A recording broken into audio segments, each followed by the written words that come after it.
जिस तरह से भारत ने पाकिस्तान पर एक बाद एक लगातार 9 मिसाइल हमले किए, जिसमें बहावलपुर जो आतंकी सरगना अजहर मसूद, आपको याद होगा IC-814 काठमांडू से कंधार जो विमान का अपहरण किया था 1999 में, उसका मास्टरमाइंड, उसका साजिश करता यही था। इस अजहर मसूद के ठिकाने को ध्वस्त किया, जिससे वो रो के कह रहा है कि शायद मैं भी दूसरे लोगों के साथ मर गया होता। आज उसके सामने मौत उसको दिखाई दे रही है। मौत का जो डर है, जो खौफ है, उसकी आंखों में साफ नजर आ रहा है। जब तक उसने अपने जीवन में हजारों निहत्थे बेकसूर लोगों को मरवाया, लोगों को डर, मौत का डर दिखाया, मौत के साए में जिया कर जीने को मजबूर किया, लोगों की जानें ले ली, कितने माँ बहनों को विधवा बनाया, कितने बच्चों को यतीम किया। आज पहली बार भारत के इस हमले से सटीक जवाब से अजहर मसूद की आंखों में डर है। पहली बार उसको लगा कि शायद कोई मुझको भी खत्म करने वाला देश दुनिया में है। इसीलिए आज रो रहा है, कह रहा है कि बाकी और सारी जो मौतें हुई हैं बहावलपुर मिसाइल अटैक में, शायद उसकी भी उसी के साथ मौत हो जानी थी। जिस तरह से भारत ने एक के बाद एक लगातार कारगर हमले किए, चाहे वो बहावलपुर हो, चाहे मुजफ्फराबाद हो, चाहे मुनीर के हो, चाहे पंजाब के अलग अलग स्थान मुख्तलिफ जगह हों, पाकिस्तान इस हमले से बहुत घबराया हुआ है। लगातार उसकी हाई लेवल जो मीटिंग है चल रही है पूरे पाकिस्तान में। इस वक्त रेड अलर्ट घोषित है। यहाँ तक अमेरिका ने भी पाकिस्तान से अपने जो काम करने वाले लोग हैं, जो वहाँ इन्वेस्टमेंटर हैं, अपने राजनयिक हैं, जो उसके लोग लाहौर कराची में हैं, उनसे देश छोड़ने को कहा है। तो देश छोड़ दीजिए, अपने मुल्क आइए या अपनी हिफाजत खुद करिए। इस बात से दोस्तों आप अंदाजा लगा सकते हैं कि मामला कितना संगीन है। जंग जो लड़ाई है कितनी उग्र हो चुकी है, इसका जो रूप है कितना विकराल हो चुका है। विदेश के लोग, अपने अपने जो देश के लोग हैं, उनके राष्ट्राध्यक्ष अपने अपने नागरिक जो पाकिस्तान में किसी वजह से पाकिस्तान में है, चाहे वो नौकरी के लिए हो, बिजनेस के लिए हो, चाहे दूसरी मुख्तलिफ वजह के लिए हो, उन सबको तमाम देशों के उनके राष्ट्राध्यक्ष ने, उनके सिस्टम ने, उनकी सरकार ने फौरन पाकिस्तान से वापस आने को कहा। चूंकि पाकिस्तान ने इस वक्त सभी फ्लाइट रद्द कर दी हैं, इसीलिए अब वो वहां फंसे हुए, इसीलिए उनसे कहा है कि जैसे ही आपको मौका मिले, जो फ्लाइट खोलें, तुरंत अपने देश की वापसी करें। जब तक फ्लाइट रद्द है, कैंसिल है, तब तक आप सुरक्षित जगह रहें। आपकी सुरक्षा की जिम्मेदारी आपकी खुद की है। दोस्तों, ये इस वक्त जो वातावरण है बन चुका है, और पाकिस्तान ने अब लगातार भारत की ओर हमला करने की कोशिश की। अभी आपने देखा होगा कुछ घंटे पहले पाकिस्तान ने भारत की तरफ फिर से नापाक हरकत करने की कोशिश की। उसने, पाकिस्तान ने, गुजरात के भुज में, कच्छ में, पंजाब में अमृतसर है, जो बॉर्डर इलाके हैं, राजस्थान के बॉर्डर इलाकों में ड्रोन से, मिसाइल से हमला करने की कोशिश की। लेकिन भारत की जो सुरक्षा तंत्र है, जो हमारी इक्विपमेंट है, हमारी आर्मी है, हमारी एयरफोर्स है, हमारी नेवी है, इतनी मजबूत है, इतनी सख्त है कि उसने तमाम उसके हमलों को बेनकाब कर दिया, नकारा कर दिया, हमलों को फेल कर दिया। उसके जो जेट थे वहीं गिरा दिए, उसकी मिसाइल सिस्टम थी सबको खराब कर दिया। भारत ने कुछ देर पहले ही, कुछ घंटे पहले ही, पाकिस्तान के लाहौर जो उसका आर्मी डिफेंस है, बहुत मजबूत उसकी यूनिट वहां रहती है, एक ब्रिगेड है, आर्मी का हेडक्वार्टर है, उसको ड्रोन से हमलों के जरिए पूरी तरीके से ध्वस्त कर दिया। इसीलिए पाकिस्तान के अंदर इस वक्त आग लगी हुई है। उसके प्रधानमंत्री लगातार इस्लामाबाद स्थित प्रधानमंत्री कार्यालय में, तमाम जो विपक्षी पार्टियां हैं, तमाम जो रक्षा के एक्सपर्ट हैं, पाकिस्तान के जो रक्षा विभाग के जो पुराने जो रिटायरमेंट जो कर्मचारी रहे हैं, जो अधिकारी रहे हैं, सबके साथ लगातार बैठक कर रहा है। ये सोच रहा है कि किसी तरह पाकिस्तान भी भारत के हमलों का जवाब दे। लेकिन भारत इतना मजबूत है, भारत ने अपने अंदर इतनी मजबूती लाई हुई, हमारी सेना इतनी महान है, वो किसी भी हमले को विफल करने के लिए सक्षम है। हमारी सेना, चूंकि मैं खुद सेना में रहा हूं, मैंने खुद आर्मी की नौकरी की, इसीलिए अपनी सेना पे अपनी सेना कितनी गौरव करने वाली है, कितनी महान है, इसका मुझे अच्छे से ज्ञान है। हमारी सेना के पास लगभग 22 लाख सैनिक हैं इस वक्त। भाई, पाकिस्तान के पास लगभग 11.16 लाख सैनिक हैं। उसी प्रकार हमारे पास पाकिस्तान से हर चीज में ज्यादा सैनिक इक्विपमेंट, हमारे आर्मी व्हीकल, टैंक, जो फाइटर जेट, लोडर, हमारे जो बख्तरबंद वाहन है, सैनिक है, तमाम जगह जो नफरी हमारी उससे डबल ट्रिपल है। उसके पास सिर्फ 70,000 वायु सैनिक है, जबकि हमारे पास लगभग 3,20,000 वायु सैनिक इस वक्त हमारे देश की सुरक्षा के लिए जिम्मेदारी से खड़े हैं। भाई, उसके हमारे पास जो नेवी है, समुद्री सेना है लगभग 1,42,000 के आसपास है भाई पाकिस्तान के पास। ये संख्या 1,24,000 के आसपास है भाई हमारे पास, जहां 513 फाइटर जेट हैं जो किसी भी सूरत में, किसी भी जगह, किसी भी मौसम में, किसी भी स्थान पर हमला करने में सक्षम है। पाकिस्तान के पास मात्र 350 के आसपास फाइटर जेट है। बात करिए पनडुब्बियों की तो हमारे पास सबमरीन लगभग 18 हैं भाई, ये संख्या पाकिस्तान के पास मात्र 8 है।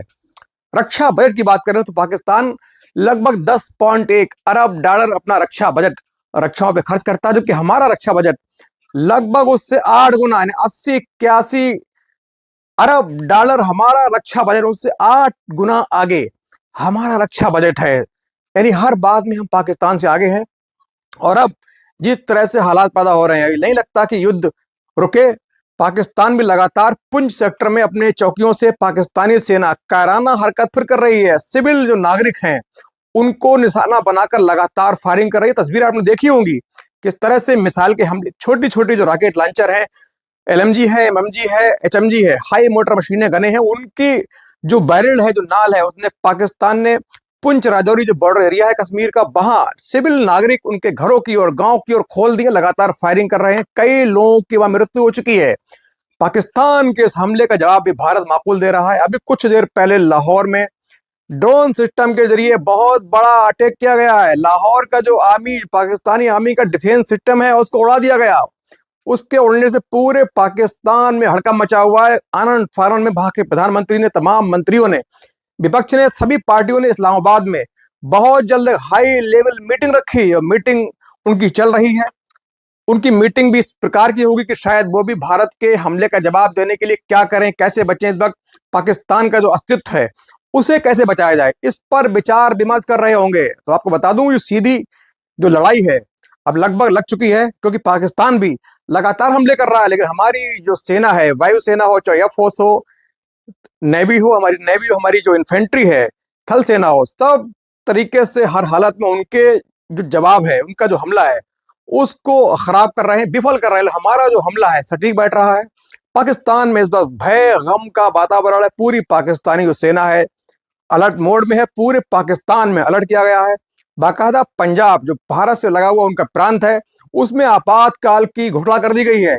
ये चीजें बताती हैं कि पाकिस्तान हमसे कितना घबराया हुआ है। जब से पहलगाम हमला हुआ, हमारे बहन माँ बेटियों की सिंदूर उजाड़ा गया, तब से ही पूरा देश, तमाम विपक्षी पार्टियां ये जोर दे रही थी, सरकार सेना किसी तरह पाकिस्तान पर हमला करे, पाकिस्तान को पहलगाम हमले का माकूल जवाब दे। हमारी सेना ने प्लानिंग करके, बहुत धैर्य रखकर, तजवीज बनाकर पाकिस्तान पर जो हमला किया, खास तौर से उन 2 भारत की बेटियों, जिनमें एक कर्नल सोफिया कुरैशी, दूसरी विंग कमांडर व्योमिका सिंह, दोनों ने ऑपरेशन सिंदूर को लीड करके जो हमले किए, पाकिस्तान की कमर तोड़ दी, उसकी पतलून ढीली कर दी। और उन 2 चुटकी सिंदूर का जो कर्ज है, जो मतलब जो उनका जो तरीका है, जो खामियाजा है, पाकिस्तान को भुगता दिया। उनसे सिंदूर की कीमत ले ली। जो पहलगाम में TRF ने, द रेजिस्टेंस फ्रंट आतंकी संगठन ने पाकिस्तान के इशारे पर, ISI के इशारे पर पहलगाम में आतंकी घटना को अंजाम देकर हमारे बेकसूर निहत्थे भारतवासियों की हत्या की थी। उनकी पत्नियों को विधवा बनाया था। कुछ की चंद रोज पहले शादी हुई थी, नई पारी देखने गए थे, नई पारी शुरू करने के लिए कश्मीर गए थे, लेकिन वहां से विधवा बनकर लौटी। तब से ही लगातार उनके जो आंसू हैं बह रहे थे। उनके आंसू आज इस रूप में बने कि पाकिस्तान के अंदर घुसकर हमारी जो डिफेंस सिस्टम है, उसने इतने सटीक हमले किए कि पाकिस्तान इस बार बौखलाया हुआ है, उसकी पतलून ढीली हो चुकी है। और शायद अब युद्ध के बादल जो मंडाने लगे हैं, युद्ध आगे बढ़े, और ये शायद इस बार ऐसा हो कि भारत भी आर पार के मूड में है और हमले लगातार जारी हैं। इस बार लगता है जिस तरीके से पूर्व army chief, COS, chief of the army staff general Naravane ने एक ट्वीट किया है। वो ट्वीट ये है कि अभी पिक्चर बाकी है। एक फिल्मी डायलॉग है, पिक्चर अभी बाकी है मेरे दोस्त, इन्होंने ट्वीट किया, अभी पिक्चर बाकी है। इसका बहुत बड़ा मतलब है दोस्तों। जो रक्षा एक्सपर्ट हैं, डिफेंस एक्सपर्ट, उन्होंने इसका बहुत बड़ा मतलब निकाला। मतलब ये कि अभी तो शुरुआत है, इसका मतलब बहुत तकड़ी प्लानिंग, लंबी प्लानिंग हमारी सरकार, हमारी सेना द्वारा की जा चुकी है। हो सकता है इस बार पाक ऑक्युपाइड कश्मीर जो POK, जो पाकिस्तान के पास है, उसको छुड़ाने के लिए जंग की जाए, उसमें हमला किया जाए, उसको फिर से हमारे भारत में विलय किया जाए। ये बहुत तगड़ी प्लानिंग है। उनके ट्वीट का बहुत बड़ा मतलब भी है।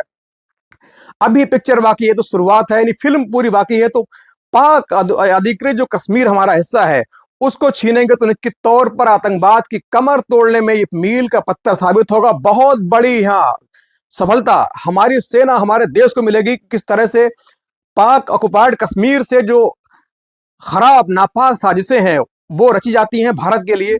जब कश्मीर जो गुलाम कश्मीर हमारा हिस्सा होगा, हम उस पर कब्जा करेंगे तो निश्चित तौर पर ये तमाम जो संगठन है बांस से नेस्तनाबूद होंगे, हमारे देश में अमन शांति कायम होगी। तो उनके ट्वीट का जो मतलब बहुत बड़ा है। इसीलिए दोस्तों हमको भी हर मोड़ पर अलर्ट रहना है। हमको भी एक जिम्मेदार नागरिक की तरह अपना कर्तव्य, अपना दायित्व निभाना है। अपनी जो रिस्पॉन्सिबिलिटी है उसको निभाना है। हमें बाहर नहीं निकलना है, रात को ब्लैकआउट करना है, अंधेरा रखना है, क्योंकि जिससे पाकिस्तान की जो एयरफोर्स है उसको हमारी शहर की सटीक लोकेशन दिखाई ना दे। हमको रात में लाइट ऑफ करके रहना है, अपने घरों के अंदर रहना है। अमूमन बाहर जाने से बचें, छत पर जाने से बचें, क्योंकि युद्ध है, कहीं भी किसी प्रकार से अटैक हो सकता है। तो हमारी जिम्मेदारी है कि हमको अच्छे नागरिक की तरह अपने देश की सेना के साथ खड़ा होना है और अपने सिस्टम के साथ खड़े होकर खुद को भी महफूज रखना है। दोस्तों ये वीडियो बनाने का मतलब सिर्फ ये है कि आपको हर पल पल की जो एक्टिविटी हो रही है, जो जो हमले हो रहे हैं, उससे अपडेट रखा जा सके। क्योंकि मैं खुद सेना में रहा हूं, इसीलिए आपको बहुत अच्छी तरीके से हर एक्टिविटी पर, हर हमले पर, हर जो घटना है उसकी जानकारी देता रहूंगा। इसीलिए आप प्लीज हमारा चैनल यदि सब्सक्राइब नहीं किया तो सबसे पहले हमारा चैनल सब्सक्राइब कर लें और अगले वीडियो का इंतजार करें। तब तक के लिए जय हिंद।